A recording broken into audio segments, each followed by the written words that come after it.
Corporate इतिहास की कुछ कहानियां ना बहुत ही जबरदस्त होती हैं और उन्हीं में से एक है बजाज ऑटो की कहानी। ये कहानी है एक प्यारे से फैमिली स्कूटर बनाने वाली कंपनी की एक ग्लोबल परफॉर्मेंस पावर हाउस बनने की। तो चलिए देखते हैं कि ये अविश्वसनीय कायापलट, ये ट्रांसफॉर्मेशन आखिर हुआ कैसे। तो ये जो बदलाव है ना, ये असल में दो बिल्कुल अलग अलग पहचानों की कहानी है। एक तरफ है पुरानी हमारा बजाज वाली छवि, भरोसेमंद, किफायती, पूरे परिवार के लिए, और दूसरी तरफ है आज का बजाज, एग्रेसिव, मस्कुलर, परफॉर्मेंस पर फोकस्ड। सवाल यही उठता है कि कोई कंपनी अपनी पहचान को इतनी पूरी तरह से बदल कैसे सकती है। इस सवाल का जवाब जानने के लिए हमें कहानी को शुरू से शुरू करना होगा।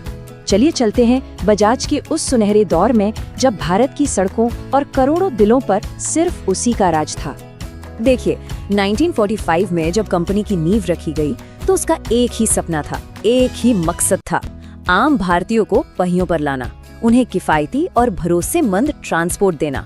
और ये एक ऐसा आइडिया था जिसने भारत में लोगों के आने जाने का तरीका हमेशा के लिए बदल दिया। और इस सपने का सबसे बड़ा चेहरा बना चेतक। बजाज चेतक सिर्फ एक स्कूटर नहीं था, वो एक इमोशन था। ये किफायती था, लोहे की तरह मजबूत और भरोसेमंद था, और पूरे परिवार के लिए मतलब बिल्कुल परफेक्ट था।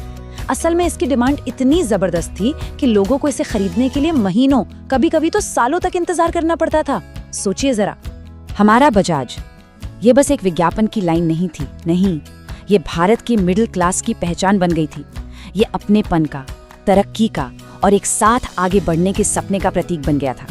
लेकिन हर अच्छी कहानी की तरह यहाँ भी एक जबरदस्त ट्विस्ट आया, एक नाटकीय मोड़। सफलता के शिखर पर बैठी ये कंपनी एक ऐसे संकट की तरफ बढ़ने लगी जिसने उसके वजूद पर ही सवालिया निशान लगा दिया। सवाल ये उठता है कि जब लोगों की पसंद और बाजार का रुख अचानक मतलब पूरी तरह से बदल जाए तो एक स्थापित बादशाह क्या करता है। 90s के आखिर तक बजाज चारों तरफ से घिर चुका था।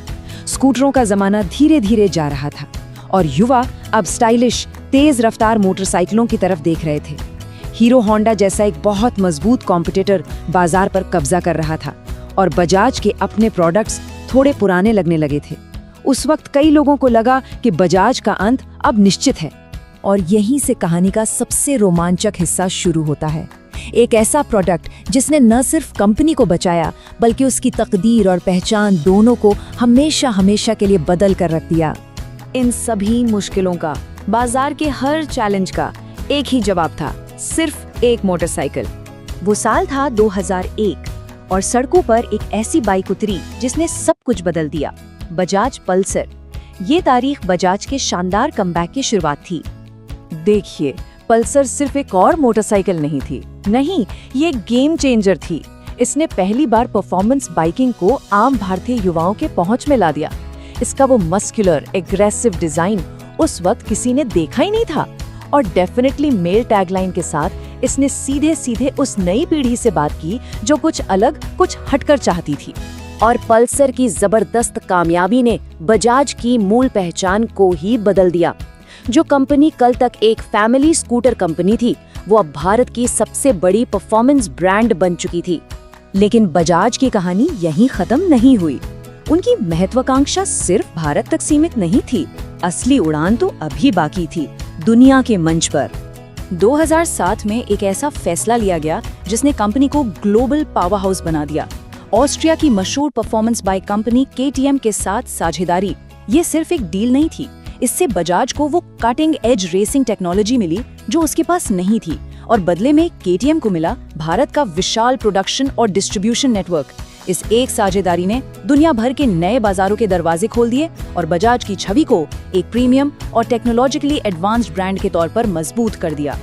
इसी ग्लोबल विजन के साथ बजाज ने अपने पोर्टफोलियो को बड़ी होशियारी से फैलाया। अब वो सिर्फ एक या दो प्रोडक्ट्स पर निर्भर नहीं थे। उनके पास प्लैटिना जैसी एंट्री लेवल कम्यूटर बाइक्स थी, डिस्कवर जैसी मिड रेंज बाइक्स थी, और पल्सर और डोमिनार जैसी पावरफुल परफॉर्मेंस मशीनें भी, जिन्होंने युवाओं को अपना दीवाना बना लिया। इस स्ट्रैटेजी ने कंपनी को आर्थिक रूप से चट्टान की तरह मजबूत बना दिया। और जब कोई कंपनी इतनी मजबूत हो जाती है तो वो कुछ बड़ा, कुछ साहसी करने की हिम्मत कर सकती है, जैसे अपने अतीत की सबसे बड़ी विरासत को भविष्य का चेहरा देना। कहानी अब एक बहुत ही दिलचस्प मोड़ पर पहुंचती है, जहां बजाज अपने प्रतिष्ठित अतीत को भविष्य की रणनीति के साथ बड़ी खूबसूरती से जोड़ता है। साल 2020 में बजाज ने एक ऐसा कदम उठाया जिसने सबको चौंका दिया। एक ऐसा नाम वापस आया जो लाखों लोगों की यादों और दिलों से जुड़ा था। ये था इलेक्ट्रिक चेतक। लेकिन रुकिए, ये पुराना चेतक नहीं था। ये एक प्रीमियम स्टाइलिश इलेक्ट्रिक स्कूटर था। ये सिर्फ एक प्रोडक्ट नहीं, बल्कि इलेक्ट्रिक व्हीकल बाजार में बजाज का पहला और बहुत सोचा समझा रणनीतिक कदम है।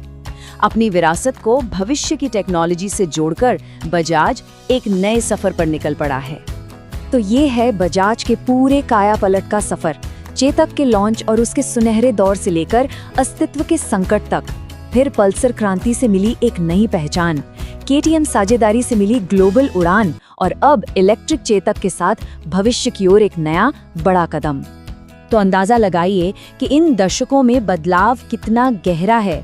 जो कंपनी कल तक सिर्फ परिवार और घरेलू बाजार पर फोकस करती थी, आज वो युवाओं, परफॉर्मेंस और ग्लोबल एक्सपोर्ट पर राज कर रही है। मतलब सब कुछ बदल चुका है। बजाज की कहानी एक बहुत बड़ा सबक सिखाती है।